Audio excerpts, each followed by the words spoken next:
Alors, bonjour, frères et sœurs. C'est une joie d'être ensemble encore une fois ce matin, de pouvoir louer notre Dieu. Je veux remercier Gaëtan. Je pense que Gaëtan vient de quitter, mais je veux le remercier pour la présentation de ce matin. Et puis, une des raisons pourquoi j'avais demandé de présenter le projet d'Haïti cette semaine, c'est que vous allez voir dans nos états financiers, dans le budget qu'on propose pour l'année 2022, on propose un soutien missionnaire pour ce projet-là. Et puis, comme vous savez, on a mis de l'avant, il y a 2 ans, une vision pour notre Église, un désir de vouloir participer dans la mission. Et puis, entre autres, un des moyens qu'on s'est donné, c'est d'augmenter un peu le soutien de notre Église à la mission.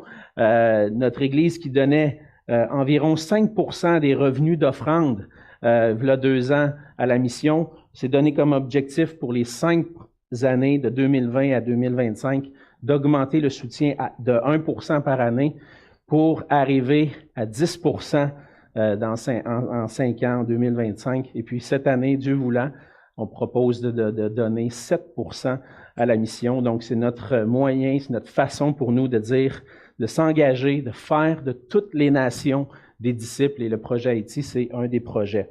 Il y a aussi des projets ponctuels dont on veut vous présenter de temps à autre. Et comme vous avez entendu parler récemment, c'est la guerre en Ukraine. Et puis plusieurs des réfugiés, des millions même de réfugiés présentement. Et puis notre association d'églises au Canada a mis sur pied un projet pour venir en aide aux réfugiés ukrainiens. Et puis c'est à travers des missionnaires, 2 couples de missionnaires qui sont en Pologne, Pierre et Anna Jutra, et puis Ben et Krista Taylor, qui sont là-bas en Pologne. Et vous savez, la Pologne accueille beaucoup de réfugiés. Et puis, dans leurs églises respectives, vont chercher à aider les réfugiés ukrainiens. Et donc, un des moyens qu'on s'est donné, c'était de pouvoir supporter ce projet de notre fellowship, et puis que vous puissiez donner dans une offrande spéciale le soutien qui va venir en aide aux couples missionnaires là-bas, qui va venir en aide aux réfugiés. Et puis, j'en ai reçu un courriel de l'association hier soir ou ce matin, là, je lisais ça. Et puis, il y avait une petite vidéo de Krista Taylor, qui est une des missionnaires là-bas, et qui dit, si jamais, une des manières qu'on peut aider, si jamais vous avez de la famille ou des connaissances en Europe qui peuvent accueillir, nous, on peut essayer de rediriger des réfugiés vers des maisons, vers des lieux qui peuvent accueillir des réfugiés. Donc, si vous avez des connaissances, que vous savez qu'il y a des contacts en Europe qui peuvent aider dans ce sens-là, ben, vous pouvez nous en parler. On peut faire connaître ça, ces possibilités-là aux couples de missionnaires qui sont là-bas. Donc, dans le fond, pour le mois de mars, on s'est dit, on veut participer à ça. Donc, si vous voulez faire une offrande spéciale, vous pouvez l'écrire sur votre enveloppe ou le mentionner lorsque vous faites votre don. Aide aux réfugiés ukrainiens, ça va aller pour ce projet-là particulier. Donc, ça fait plusieurs choses ce matin, mais on veut ensemble aussi ouvrir la parole de Dieu. On est rendu à ce moment où on veut écouter ce que le Seigneur veut nous enseigner. J'aimerais vous inviter à tourner avec moi dans Luc au chapitre 16. Et ce matin, on va lire les versets 19 à 31. Ce matin, on lit un passage qui est difficile, peut-être pas difficile nécessairement à comprendre, mais difficile à entendre. Et ce matin, quand on fait le parcours de l'Évangile de Luc, on ne veut pas passer à côté des passages qui, des fois, pourraient faire moins plaisir à entendre. Notre travail, c'est d'exposer les Écritures. Notre appel, c'est de prêcher la parole de Dieu, d'annoncer ce que Jésus veut enseigner. Et ce matin, on va lire ce passage et on va prier ensemble par la suite. Donc, Luc 16, à partir du verset 19, la parole de Dieu dit ceci. Il y avait un homme riche qui était vêtu de pourpre et de fin lin, et qui chaque jour menait joyeuse et brillante vie. Un pauvre nommé Lazare était couché à sa porte, couvert d'ulcères, et désireux de se rassasier des miettes qui tombaient de la table du riche. Et même les chiens venaient encore lécher ses ulcères. Le pauvre mourut, et il fut porté par les anges dans le sein d'Abraham. Le riche mourut aussi et il fut enseveli. Dans le séjour des morts, il leva les yeux, et tandis qu'il était en proie au tourment, il vit de loin Abraham et Lazare dans son sein. Il s'écria, « Père Abraham, aie pitié de moi, et envoie Lazare pour qu'il trempe le bout de son doigt dans l'eau et me rafraîchisse la langue, car je souffre cruellement dans cette flamme. » Abraham répondit, « Mon enfant, souviens-toi que tu as reçu tes biens pendant ta vie et que Lazare a eu les maux pendant la sienne. Maintenant, il est ici consolé et toi, tu souffres. D'ailleurs, il y a entre nous et vous un grand abîme, afin que ceux qui voudraient passer d'ici vers vous ou de là vers nous ne puissent le faire. » Le riche dit, « Je te prie donc, Père Abraham, d'envoyer Lazare dans la maison de mon père, car j'ai 5 frères. C'est pour qu'il leur atteste ces choses, afin qu'ils ne viennent pas aussi dans ce lieu de tourment. » Abraham répondit, « Ils ont Moïse et les prophètes, qu'ils les écoutent. » Et il dit, « Non, Père Abraham, mais si quelqu'un des morts va vers eux, ils se repentiront. » Et Abraham lui dit, « S'ils n'écoutent pas Moïse et les prophètes, ils ne se laisseront pas persuader, même si quelqu'un des morts ressuscitait. » On va se courber dans un mot de prière. Oui, Seigneur notre Dieu, comme on l'a chanté ce matin, Seigneur, on vient devant le trône. Et si on peut se présenter devant toi, Seigneur, c'est par ta grâce. C'est par ta grâce qu'on peut venir à toi, qu'on peut s'approcher de toi. Et qu'on peut, Seigneur, aujourd'hui, pour plusieurs d'entre nous, dire, Seigneur, tu es mon Dieu, tu es mon roi. Et je viens à toi, Seigneur, parce que je veux entendre ce que tu veux me dire à travers ta parole. Et Seigneur, c'est notre prière ce matin. C'est toi, Seigneur Jésus, qui parle dans ce passage, c'est toi qui enseignes. Et certainement, Seigneur, à travers ce passage, tu as quelque chose pour nous ce matin. Parle à nos cœurs. Par ton esprit, Seigneur, ouvre notre esprit, notre intelligence pour qu'on puisse saisir les merveilles qui sont dans ta parole, Seigneur. On a besoin de toi, Seigneur, on a besoin de ta grâce sur nous. Et je te prie pour chacun de mes frères et sœurs, de tous ceux qui sont ici ce matin, qui entendent ta parole. Et Seigneur, qu'on puisse ensemble la recevoir afin de vivre pour toi. Seigneur, sois avec ma bouche, sois avec mes lèvres, afin qu'elles puissent communiquer clairement ce que ta parole enseigne. Seigneur, sois avec nous, sois avec nos cœurs. Parle-nous. On attend de toi que tu puisses nous nourrir de ta parole vivante ce matin. Et c'est dans le nom de Jésus que je te prie. Amen. Amen. C'était c'était du jamais vu. Cette semaine, je me promenais sur la rue, puis à un moment donné, je regarde, il y avait une affiche sur le côté de la route, puis là, j'ai regardé, puis j'ai fait un saut. J'ai vu le prix de l'essence. 1,95. J'ai dit, ça n'a pas d'allure, cette affaire-là, où c'est que ça s'en va? Puis j'ai entendu parler que maintenant, il y a eu à Montréal presque 2 $ le litre. On est rendu à presque 2 $ le litre, et puis c'est inévitable. Je calcule dans ma tête, OK, là, j'ai 60 litres fois 2 piastres, ça va coûter 120 piastres. Oh, mon ami! La tanké de gaz, puis le plein qui me coûtait 80 $ est rendu à 120. J'ai dit, mon ami, qu'est-ce qui va arriver? J'ai eu un petit pincement au cœur, je vous avoue, là, en pensant à ça. J'ai dit, oups, là. Parce qu'on pense des fois à nos sous, puis où nos sous s'en vont, puis le coût de la vie qui augmente, puis on entend parler d'inflation, puis de coût de la vie. On pense à notre portefeuille un peu. On dit, je vais-tu y arriver? Je vais-tu pouvoir vraiment? Puis là, des fois, on se met à rêver, puis à réfléchir, à dire, si je gagnais 6,49. Hein? Tu sais, on voit les annonces à la télévision, on dirait que il y a un moment donné, dans le passé, ça disait, ça change pas le monde, sauf que, ça change une vie, ça change une vie. Ça pourrait changer une vie, puis là, je me mets à réfléchir, mais peut-être pas 6,49, ça, c'est comme, non, je vais pas acheter des billets de loto. Mais Seigneur, si tu me donnais un petit 10 000 de plus par année, ou un petit 15 000 de plus, puis On se met à réfléchir, puis souvent quand on se met à réfléchir comme ça, on ne pense pas nécessairement à dire comment je pourrais glorifier Dieu avec 10 000 de plus par année. Ce à quoi je pense, c'est plutôt, je pourrais me payer ça, un petit voyage dans le sud, ou m'acheter une nouvelle auto, ou agrandir ma maison.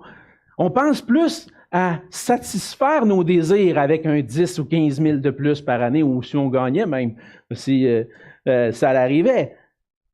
Et lorsqu'on se met à penser comme ça, lorsqu'on se met à rêver d'un peu plus, bien souvent, on se tourne vers la pensée, le rêve d'une vie plus confortable, plus à l'aise. Et comme chrétiens, il nous arrive parfois d'oublier. Je dis parfois, mais je pourrais dire souvent, d'oublier qu'on est des voyageurs sur la terre et qu'on n'appartient pas au monde ici-bas. Et ce qu'on voit dans le passage de ce matin, c'est que Jésus enseigne. Jésus veut nous enseigner à ne pas porter nos regards aux choses qui sont de la terre, mais à porter nos regards sur l'éternité. On est rendu à un moment dans l'histoire et dans le récit de l'Évangile de Luc où Jésus, à travers l'Évangile, on voit que Jésus se promenait de ville en ville, de village en village, annonçait la bonne nouvelle, la venue de l'établissement du royaume de Dieu. Pas le royaume des hommes, mais le royaume de Dieu sur la terre.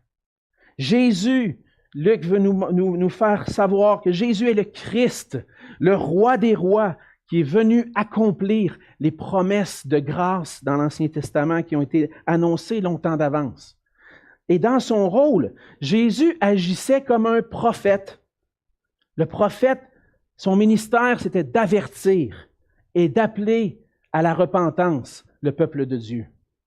Jésus vient en Israël, le peuple de Dieu, et Jésus veut avertir et appeler à la repentance. Et comme par le passé, la majorité des gens ne considéraient pas Jésus comme un prophète, les gens dans le passé, dans l'Ancien Testament, ont rejeté les prophètes. Ils n'ont pas écouté lorsque les prophètes sont venus pour parler de la part de Dieu. Et Jésus vient de la part de Dieu pour annoncer, pour avertir son peuple. Ils ne le reconnaissent pas comme prophète et encore moins comme le Messie. On a vu la semaine dernière avec notre frère Gaétan que Jésus a enseigné sur l'importance de garder nos cœurs attachés à lui plutôt que d'avoir un cœur attaché aux richesses. Et on a vu dans la suite au verset 14 qu'après l'enseignement de Jésus, de dire tu ne peux pas servir Dieu et Mammon, tu ne peux pas servir Dieu et poursuivre des rêves de richesse, les pharisiens se sont moqués de lui. Ils se sont dit, voyons donc, si j'ai de l'argent, si je suis riche, c'est parce que Dieu m'a béni. Il n'y a rien de mal à ça d'être riche. Et puis, ils voyaient les richesses comme une bénédiction de la part de Dieu, mais par son ministère, Jésus leur montrait qu'au contraire, recevoir des richesses n'est pas toujours un signe de bénédiction. Et Jésus leur montrait, à travers cette histoire qui est racontée, que par leur façon de vivre, ils démontraient que leur cœur n'était pas réellement attaché à Dieu. Et dans le passage de ce matin, Jésus continue sur ce thème de la poursuite des richesses et il va un peu plus loin. À des endroits où on n'aime pas ça que Jésus aille. À un endroit où on pourrait dire, non, moi je ne veux pas entendre ce que Jésus veut dire.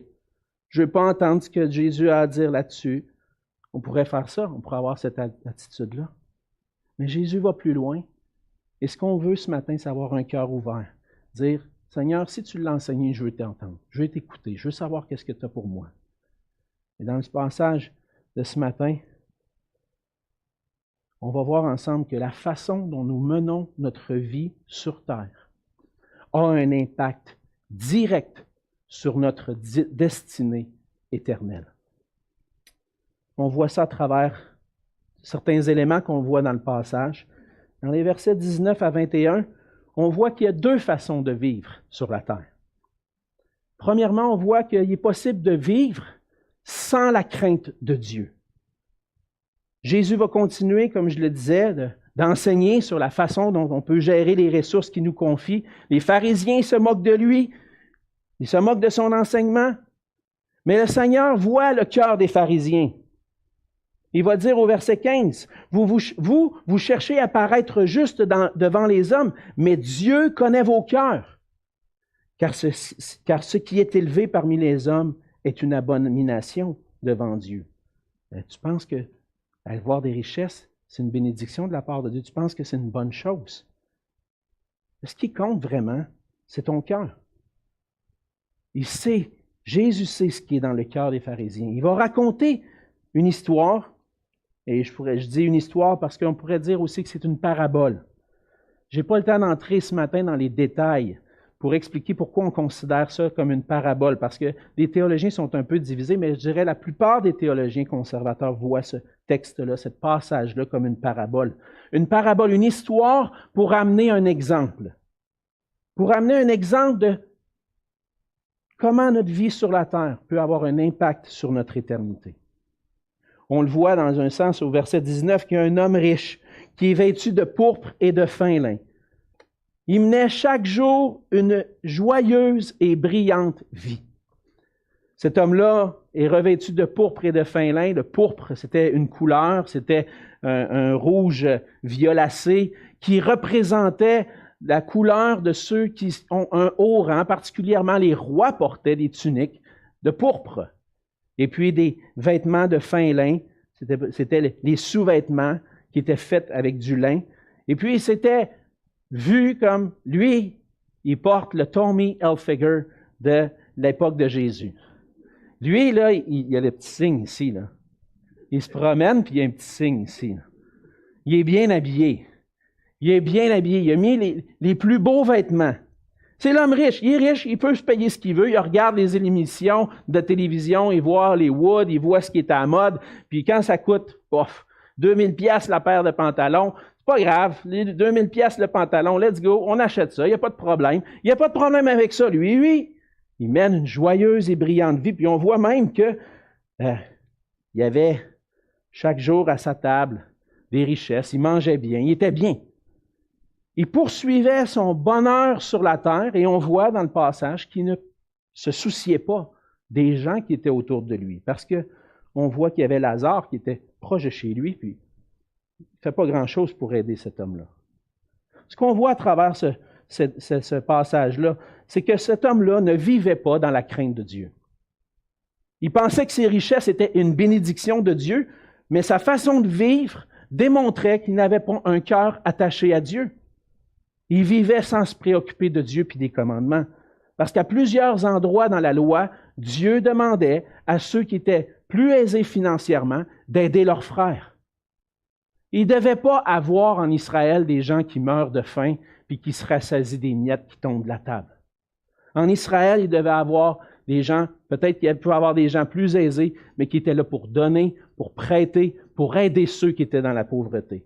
On voit ça, entre autres, dans le livre de la loi, dans Deutéronome, chapitre 15. La loi dit, « S'il y a chez toi quelque indigent d'entre tes frères, dans l'une de tes portes, au pays que l'Éternel, ton Dieu, te donne, tu n'endurciras point ton cœur, et tu ne fermeras point ta main devant ton frère indigent. Mais tu lui ouvriras ta main, et tu lui prêteras de quoi pourvoir à ses besoins. Il y aura toujours des indigents dans le pays. C'est pourquoi je te donne ce commandement. Tu ouvriras ta main à ton frère, aux pauvres et à l'indigent dans ton pays. » Et ce qu'on voit dans un sens, c'est que ce commandement-là s'adresse encore au peuple d'Israël. S'adresse encore à cet homme riche. À ceux qui possèdent des richesses ont un commandement. Tu vois ton frère qui est dans le besoin, ouvre ta main. Fais-lui du bien. Tu ne devrais pas laisser mourir de faim quelqu'un. Puis en profitant des richesses, cet homme-là, profitant de ses richesses puis en laissant mourir un pauvre à côté de lui, montre qu'il n'a pas la crainte de Dieu. Montre qu'il n'est pas obéissant à la parole de Dieu. Si son cœur avait été obéissant, il aurait donné. Mais ce n'est pas le cas. Et on voit dans ce premier exemple-là de l'homme riche, la première façon de vivre, les deux façons de vivre qui est possible. Et la première, c'est qu'on peut vivre sans craindre Dieu, en faisant fi de ce que Dieu dit. On peut vivre aussi dans la crainte de Dieu. Dans la parabole, le riche est placé en contraste avec un homme pauvre nommé Lazare, et comme on le voit au verset 20, c'est un homme qui est couché à sa porte, qui est couvert d'ulcères, qui cherche à se rassasier de ce qui peut rester.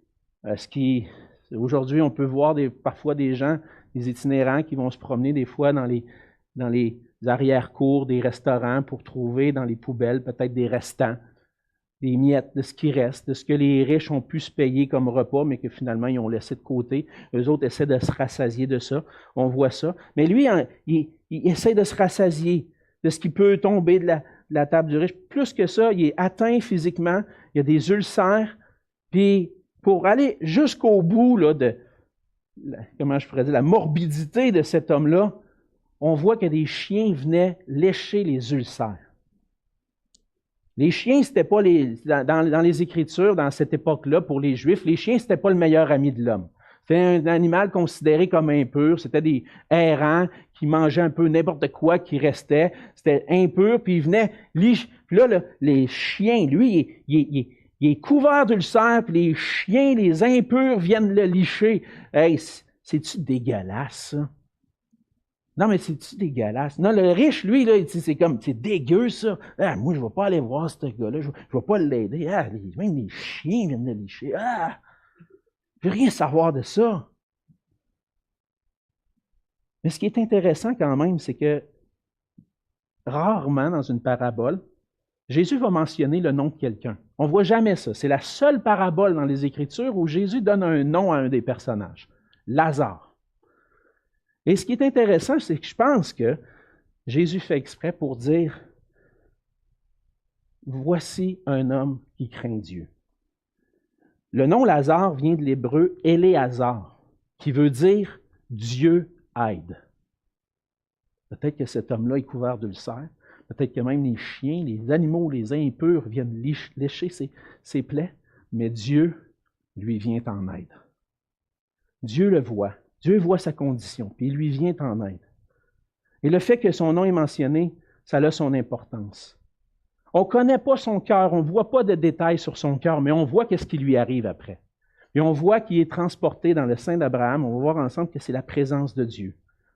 On peut comprendre par là que cet homme-là, malgré son état, pouvait craindre Dieu. Il vivait dans la crainte de Dieu. Alors, dans le fond, ce que le Seigneur veut enseigner à travers ça, c'est il y a deux façons de vivre. Tu peux vivre avec ou sans la crainte de Dieu. Mais qu'on soit riche ou qu'on soit pauvre, ça n'a pas d'importance. Ce qui est nécessaire, c'est craindre Dieu, connaître Dieu. Ça, c'est important. Le Seigneur veut montrer ici que Dieu connaît les cœurs. Il ne juge pas selon l'apparence extérieure. Ah, lui, il est riche, il a de l'argent. Ah, Dieu le bénisse, c'est un bon gars, lui. Lui, il a des ulcères, les chiens viennent le lécher, ses plaies, tout ça. Ah, lui, là, il y a condamnation sur lui. Il est pas correct. Lui, il y a quelque chose de pas correct. Jésus est en train de dire, ça peut avoir l'air beau en apparence ou laid en apparence, mais ce que Dieu voit, lui, c'est le cœur. Et pour le Seigneur Jésus, les richesses sur terre ne sont pas des preuves d'approbation de la part de Dieu. Que tu sois riche, que tu sois pauvre, ça a peu d'importance. Le Seigneur avait promis des bénédictions à Israël. Il avait dit que si tu es fidèle, je vais te bénir. Puis c'est vrai. Mais ce n'était pas le seul peuple qui pouvait bénéficier de richesses. Même d'autres peuples autour avaient des richesses, même s'ils ne craignaient pas Dieu. Donc, la richesse n'est pas un signe de bénédiction de la part de Dieu. Et notre but sur la terre, ce n'est pas de chercher des bénédictions matérielles, mais de chercher à craindre Dieu, à connaître Dieu. Ça, c'est notre but. La bénédiction qu'on a, c'est de vivre dans la crainte de Dieu, parce qu'avec la crainte de Dieu, il y a des bénédictions spirituelles, éternelles. Et quand on fait pleinement confiance à Dieu, Dieu va répondre à nos besoins. Ça se peut qu'on ait un peu moins d'argent, ça se peut qu'on soit serré, ça se peut que le prix de l'essence qui monte te fasse peur. Le Seigneur a promis qu'il allait prendre soin, qu'il allait répondre à tous nos besoins. On doit faire confiance à Dieu.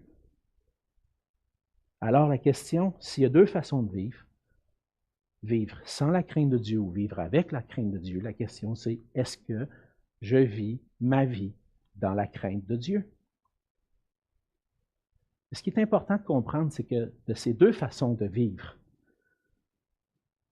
Ces deux façons de vivre là, conduisent chacune à des destinées différentes.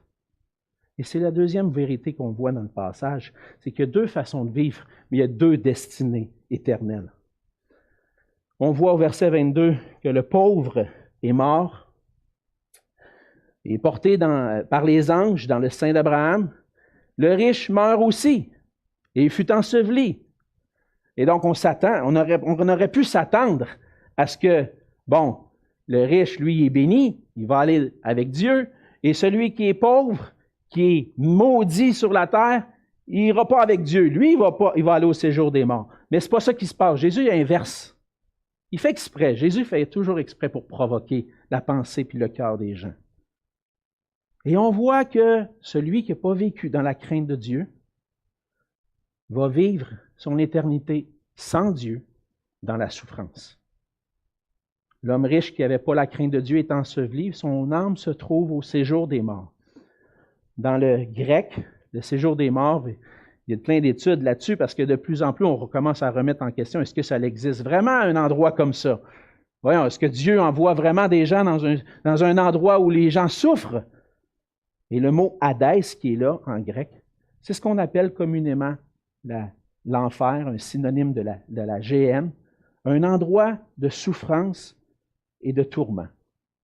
Et peut-être qu'on peut vouloir remettre en question ces choses-là, ces vérités-là, mais elles sont dans les Écritures et elles sont vraies. L'enfer est un endroit qui existe. Un endroit de tourment, de souffrance, et c'est la destinée, pour la pensée des Juifs à cette époque-là, c'est la pensée de la destinée éternelle des injustes. Ceux qui n'ont pas vécu dans la justice, dans la crainte de Dieu, qui ont vécu sans la crainte de Dieu, vont périr éternellement. Puis cet endroit-là, c'est le contraire du paradis. L'enfer, c'est le lieu de souffrance. On voit que l'homme riche, la réaction de l'homme riche, alors qu'il est dans le séjour des morts, au verset 24, il va s'écrier « Père Abraham, aie pitié de moi! Aie pitié de moi, envoie Lazare, s'il te plaît!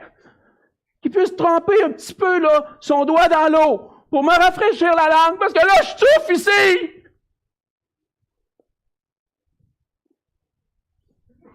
Cet endroit-là est réel. Souffrance éternelle. Il dit, je souffre cruellement dans cette flamme. Il avait passé une bonne vie. Il pensait qu'il était béni de Dieu. Mais son cœur n'était pas dans la crainte de Dieu et il souffre. Et lorsqu'il demande de l'aide, il est rendu trop tard. Il est trop tard pour avoir de l'aide.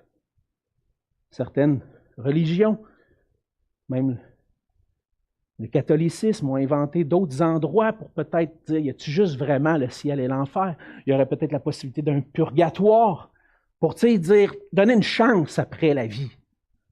Ou d'autres religions vont dire, ça finit pas là, tu vas te réincarner, tu vas avoir la chance de te reprendre, puis à mesure que tu te reprends, tu vas devenir meilleur, puis finalement tu vas passer une bonne vie. Mais c'est pas ce que la parole de Dieu dit. La parole de Dieu dit qu'un jour, il va être trop tard. Et l'enfer, l'Hadès, c'est la punition et la condamnation en raison du péché. Plusieurs personnes diraient, moi je suis une bonne personne quand même. Je suis une bonne personne. J'ai fait du bien pendant ma vie. J'ai pas fait du mal pour mériter ça quand même. Le problème, c'est que par nature, chacun d'entre nous, moi inclus, dès ma naissance, je suis un pécheur avec un cœur rebelle à Dieu. Ça, c'est ma réalité. Peut-être vous pouvez observer vos cœurs et dire, j'avoue que ce que Dieu dit puis sa parole, ça ne m'intéresse pas vraiment. Ou pendant un temps, ça ne m'intéressait pas vraiment. Et puis notre cœur rebelle est manifesté par le fait que lorsque notre cœur est confronté à sa parole, comment est-ce qu'il va réagir? Est-ce qu'il va réagir en disant, oui, ça c'est vrai, je vais appliquer mon cœur à ça? Ou est-ce qu'il réagit naturellement? Voyons donc, c'est quoi ces histoires-là? La réalité, c'est qu'on est tous comme ça. J'ai été un temps dans ma vie, par la grâce de Dieu. Merci Seigneur, ça n'a pas été trop long. Le Seigneur m'a sauvé. Mais je suis capable de voir quand même que même après, mon cœur est tortueux. Mon cœur, même si j'ai donné ma vie au Seigneur, le Seigneur est venu me sauver en bas âge. Naturellement, ce n'est pas toujours faire la volonté de Dieu qui me tente. Et naturellement, on est des pécheurs. Puis à cause de nos péchés, on est placé, on va être un jour placé devant le Dieu saint, le Dieu parfait. Et ce Dieu-là ne peut pas accepter le pécheur dans sa présence, l'injustice dans sa présence. Et à cause de ça, on est séparé de Dieu parce qu'on vit selon nos propres désirs et non selon la volonté de Dieu. On est tous des pécheurs et on mérite tous une condamnation consciente et éternelle. On mérite tous l'enfer pour l'éternité. C'est ce que la parole de Dieu enseigne. Ça, c'est la destinée de ceux qui marchent sans la crainte de Dieu. Mais Jésus veut enseigner aussi d'autres choses. Il y a une possibilité de vivre avec la crainte de Dieu. Et là, l'éternité est différente. On voit que le pauvre, lui, n'est pas dans le séjour des morts, mais il est porté dans le sein d'Abraham. Le sein d'Abraham, c'est un endroit où, on pourrait dire, c'est l'endroit où les pères, les patriarches, ceux qui sont les pères de la nation d'Israël se retrouvent et puis sont où? Sont dans la présence de Dieu, sont avec Dieu. Et donc, le pauvre, lui, est porté dans la présence de Dieu. Et lorsqu'on vit dans la crainte de Dieu, lorsqu'on marche avec Dieu, on peut avoir la bénédiction de vivre pour l'éternité dans la présence de Dieu. Puis c'est un endroit où tout est parfait, c'est complètement différent. Alors qu'un endroit, l'homme souffre, et ceux qui vont là, sans la crainte de Dieu, souffrent pour l'éternité, l'autre endroit, c'est la joie puis le bonheur pour l'éternité. Puis là, on voit les deux. C'est où tu vas aller? Hey, moi, je ne veux pas souffrir pour toujours, je veux aller avec le Seigneur. Mais qu'est-ce que ça veut dire, ça? C'est où Jésus veut en venir en nous montrant ce contraste-là entre le riche et le pauvre, c'est leur destinée éternelle. Jésus veut nous amener à l'endroit où on doit vivre à la lumière de l'éternité. Aujourd'hui, tu décides ce qui va arriver pour toi plus tard. Un jour, on va avoir à rendre compte à Dieu pour la façon dont on a vécu sur la terre. Un jour, on va avoir à rendre compte de ce que devant Dieu. Et c'est même Jésus qui enseigne ça. Un jour, tous ceux qui sont morts vont ressusciter, les justes et les injustes. Il va y avoir une résurrection des justes et des injustes. Et il va arriver un moment où on va être placé devant Dieu. Dans Jean 5, verset 28, Jésus dit « Ne vous étonnez pas de cela, car l'heure vient où tous ceux qui sont dans les sépulcres, dans les tombeaux, entendront sa voix et en sortiront. Ceux qui auront fait le bien ressusciteront pour la vie, mais ceux qui auront fait le mal ressusciteront pour le jugement. » Et Hébreux 9, verset 27, il dit qu'il est réservé aux hommes de mourir une seule fois. Il n'y a pas de réincarnation. Après quoi vient le jugement. Fait qu'on va être jugé selon notre situation lorsqu'on va se présenter devant Dieu. Est-ce que je vais être trouvé devant Dieu juste ou injuste? Le juste, dans le passage, c'est ce que Jésus veut mettre en lumière en parlant aux pharisiens. Le juste, c'est pas celui qui est riche, c'est pas celui qui a des bénédictions, mais celui qui reconnaît Jésus comme le Christ, le Seigneur, le Sauveur, celui qui vient chercher et sauver ce qui est perdu. Ça, c'est reconnaître qui est Jésus. Placer sa foi en lui, placer sa confiance en lui pour avoir la vie. Reconnaître qui est Jésus. Reconnaître que c'est lui le Seigneur, que c'est lui qui décide, qui est Dieu lui-même, qui s'est manifesté, qui s'est incarné, qui est venu nous parler pour nous dire « Voici comment vous devez vivre si vous voulez vivre éternellement. » C'est placer sa confiance en lui, pas juste d'une manière intellectuelle, puis dire « Moi, je fais confiance à Jésus, moi, je vais aller au ciel. J'ai demandé pardon. J'ai accepté Jésus dans mon cœur. » On a parlé des expressions des fois. « J'ai accepté Jésus dans mon cœur. J'ai fait la prière de repentance. » C'est pas juste ça. Venir à Christ, se repentir, reconnaître que ma vie de rébellion envers Dieu mérite la justice de Dieu, la mort éternelle, puis que seulement en Jésus, je peux trouver le pardon, la réconciliation avec Dieu. C'est de placer ma foi en Jésus-Christ, sur ce qu'il a accompli pour moi à la croix, qui a payé la dette de mes péchés, qui a payé pour mes péchés à la croix, et que j'accepte son offre de pardon en plaçant ma confiance en lui et en faisant de lui mon Sauveur et mon Seigneur. Aujourd'hui, ceux qui placent leur foi en Jésus ne veulent plus vivre comme avant. Ils veulent vivre maintenant à la lumière de la parole de Dieu puis dire, moi, je veux marcher avec Dieu. Maintenant, je marchais sans Dieu. Maintenant, je veux marcher avec la crainte de Dieu. Je veux obéir à Jésus maintenant. Et c'est ça qui devrait nous caractériser. Jésus veut qu'on vive à la lumière de l'éternité parce qu'on a un choix, puis notre choix dans cette vie a un impact sur notre éternité. Si je rejette Jésus dans cette vie, Jésus va me rejeter à la fin. Mais si je reçois Jésus aujourd'hui, Jésus va me recevoir dans l'éternité. C'est un choix important. Un choix important. On voit dans le reste du passage que le Seigneur appelle à la repentance par sa parole. À partir du verset 27, on voit que le riche fait une prière. Il dit, si Lazare ne peut pas venir vers moi là, pour me donner de l'eau un peu parce que je souffre, envoie-le voir mes frères. Envoie-le, qu'ils puissent aller leur parler, pour pas qu'ils viennent eux autres ici, pour pas qu'eux autres viennent ici, ça n'a pas de bon sens cette place-là, que quelqu'un aille leur parler. Et qu'est-ce que la réponse d'Abraham? C'est quoi la réponse? Ils ont Moïse et les prophètes qui les écoutent.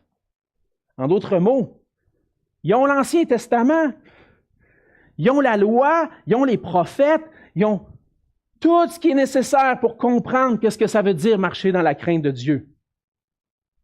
Puis, je pense qu'on peut aller un peu plus loin, parce que la loi et les prophètes déclarent d'avance qui va être le Messie, et déclarent d'avance qu'en Jésus, tout est accompli. Et Jésus est en train d'enseigner, si tu n'écoutes pas la loi et les prophètes, tu ne peux pas reconnaître qui je suis, tu ne peux pas placer ta foi. Puis la parole de Dieu, la révélation de Dieu par Moïse et les prophètes dans les Écritures est suffisante pour nous faire connaître ma situation comme pécheur et pour me faire connaître le plan de sauvetage, le plan rédempteur de Dieu. Tout est là, tout est nécessaire.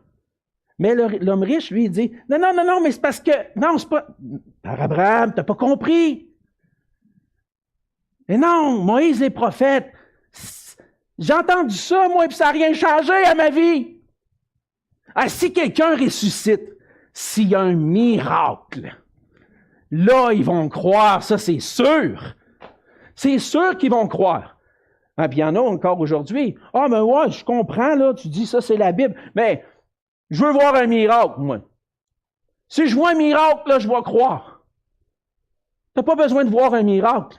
Ce que tu as besoin, c'est qu'un miracle se passe dans ton cœur pour que ton cœur puisse s'ouvrir à la parole de Dieu, parce que tout ce que Dieu dit est nécessaire à ton salut, s'y trouve, puis tu as besoin d'écouter la parole. Les miracles, ça ne changera rien. Tu auras beau voir tous les miracles, les pharisiens, ils les ont vus. Et là, ça va suivre après. Luc va continuer son récit. Les apôtres vont faire des miracles. Et est-ce que les Juifs croient en Jésus? Non. Paul, Pierre s'en va vers les païens. Paul s'en va vers les païens. Les Juifs ne veulent pas recevoir. Ils ont vu les miracles. Jésus est ressuscité! Hey, tu parles d'un miracle. Ils l'ont vu. Hey, Jésus est ressuscité. Ils ont entendu parler. Ils n'ont rien voulu savoir. Les miracles, ça ne change rien. Ce que tu as besoin, c'est un cœur qui écoute attentivement, qui obéit à la parole de Dieu. Et ça, je ne peux pas le créer par moi-même. J'ai besoin de la grâce de Dieu.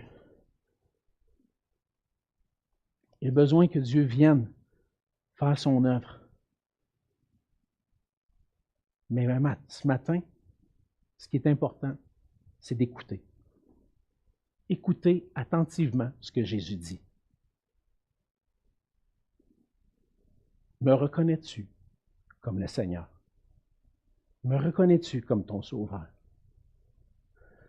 Ce matin, vous êtes placé devant cette parole-là. Peut-être que votre cœur dit non, non, non, non, moi, je ne veux rien savoir de ça. Peut-être qu'il dit, ben moi, je connais déjà tout ça, moi. Moi, l'Évangile, je le connais par cœur. Moi, je sers dans l'Église. Je vais à l'Église, je lis ma Bible, je prie, je jeûne même. Je sers dans les ministères. Je suis toujours à l'Église, moi. Moi, je suis toujours là.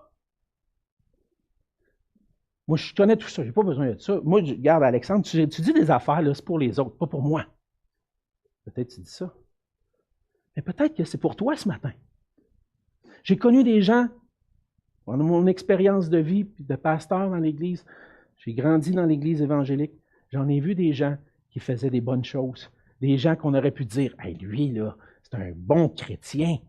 Puis à un moment donné, ils ont tout rejeté pour aller dans le monde, puis retourner. Finalement, leur cœur n'avait pas été changé. Puis peut-être qu'il y en a parmi vous comme ça. Écoute ce que Jésus dit. Avec humilité, viens et dis, je suis un pécheur, c'est vrai. Ce que Jésus dit, ça me vient me choquer. Ça vient me choquer dans mon cœur. J'aime pas ça, ce que Jésus dit. J'aime pas ça, ce que Jésus enseigne. Mais je vois qu'il met les choses en lumière, il montre mon cœur. Je reconnais que je suis un pécheur, puis que Christ a tout accompli. Puis je veux saisir sa grâce. C'est ça, écoutez ce que Jésus dit. Saisir sa grâce. Parce que je veux vivre dans le bonheur éternel pour toujours. Puis maintenant, je veux me laisser transformer, lui obéir, non pour obtenir sa faveur, mais parce que j'ai goûté sa faveur. Maintenant, je veux lui obéir. La vie éternelle est possible. Le bonheur éternel est possible lorsqu'on place notre foi en Jésus-Christ, qu'on vient à lui avec repentance et obéissance. C'est le résumé de ce que le passage dit. La façon dont on va mener notre vie sur terre a un impact direct sur notre destinée éternelle. On peut vivre avec ou sans la crainte de Dieu. Ça va avoir un impact sur mon éternité. Je peux passer l'éternité avec ou sans Dieu. Mais le Seigneur appelle aujourd'hui à la repentance par sa parole. Vous n'avez pas besoin de voir un miracle. Vous avez entendu sa parole ce matin. Et sa parole est efficace. Sa parole est pour nous tous. L'Évangile, ce n'est pas des huets, frères et sœurs. Peut-être que ça fait des années que tu es chrétien, puis tu dis, ben moi, comme je disais tout à l'heure, je connais tout ça. Il y a des affaires, des implications dans ce passage-là qui sont pour moi encore aujourd'hui. Le Seigneur s'attend de moi, que je place ma confiance en lui, mais aussi que mon cœur se détourne de ce qui pourrait faire ma joie ici-bas, d'avoir un peu plus d'argent, que l'essence coûte moins cher, que je puisse avoir 10 000 ou 15 000 de plus. Le Seigneur veut que mon cœur se détache de ces choses-là. Il veut que j'abandonne ces choses-là, puis que je regarde à lui. Lui est mon trésor. Lui est ma richesse, ma joie pour l'éternité. Et l'Évangile est prêché ce matin, frères et sœurs, puis c'est pour nous tous, c'est pour moi, pour que je puisse vivre ce bonheur-là, pas juste quand le Seigneur va revenir, mais aujourd'hui.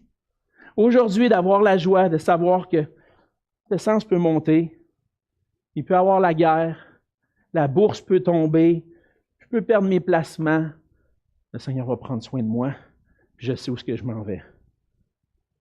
Alors, 2 questions importantes pour nous aujourd'hui. Quelle est ta façon de vivre? Avec ou sans la crainte de Dieu? Et où seras-tu pour l'éternité? Est-ce que tu vis à la lumière de l'éternité? La vie est courte. Ça s'en vient vite. La fin s'en vient vite. J'ai dépassé l'âge moyen. En moyenne, au Québec, on calcule qu'environ que les gens ont 41, quelque chose années. Je suis rendu à 45. Puis quand tu arrives à cet âge-là, je ne sais pas, ça vous est probablement arrivé à vous qui êtes dépassé cet âge-là, vous dites, mon ami, ça a passé vite. J'ai déjà la moitié de fête. Puis il va y avoir encore l'autre. Mais ça ne durera pas longtemps. Ça ne va pas durer longtemps. La vie est tellement courte que lorsque Jésus dit que celui qui a des oreilles pour entendre, entende, arrête-toi puis écoute. Il veut qu'on arrête de poursuivre les futilités. Il veut qu'on le poursuive, lui.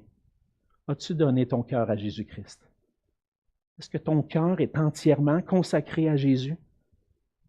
Avant qu'il soit trop tard, prends la bonne décision parce que ton éternité en dépend. Et frères et sœurs, ensemble, poursuivons ce même but. Que Christ seul soit notre trésor pour qu'on puisse goûter à la bénédiction, la joie véritable de vivre avec lui pour toujours. Prions ensemble. Seigneur, merci pour ta parole. Oh, Seigneur, ta parole n'est pas populaire, puis je sais que le message que j'ai prêché ce matin n'est pas populaire. Mais c'est ta parole, Seigneur.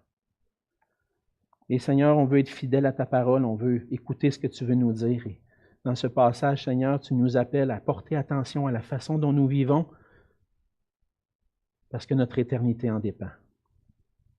Seigneur, ne permets pas que personne sorte d'ici aujourd'hui sans avoir pris le temps de considérer sa vie et de se tourner vers toi pour avoir la joie, le pardon, la vie éternelle. Seigneur, fais ton œuvre dans nos cœurs, à nous aussi, Seigneur, qui avons placé notre foi en toi, qui avons persévéré jusqu'à aujourd'hui. Ne permets pas que nos regards se détournent vers les biens de ce monde, qu'on puisse se rappeler qu'on est des voyageurs sur la terre, et que toi seul, Seigneur, tu es notre trésor. Permets que nous ayons des cœurs consacrés à toi, entiers pour toi.